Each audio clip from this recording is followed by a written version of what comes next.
z Karibiku napríklad Panama.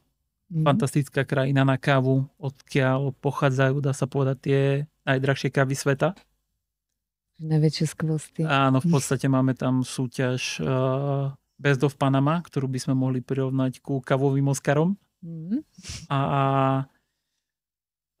víťazné kávy môžu ísť kľudne na ceny na aukciách okolo 2200 eur za zelené kilo.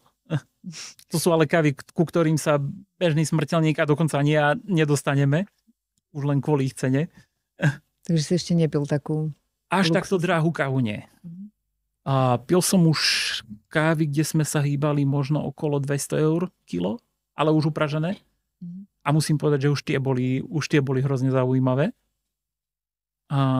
Ale musím povedať, že nie vždycky cena znamená skvelú chuť.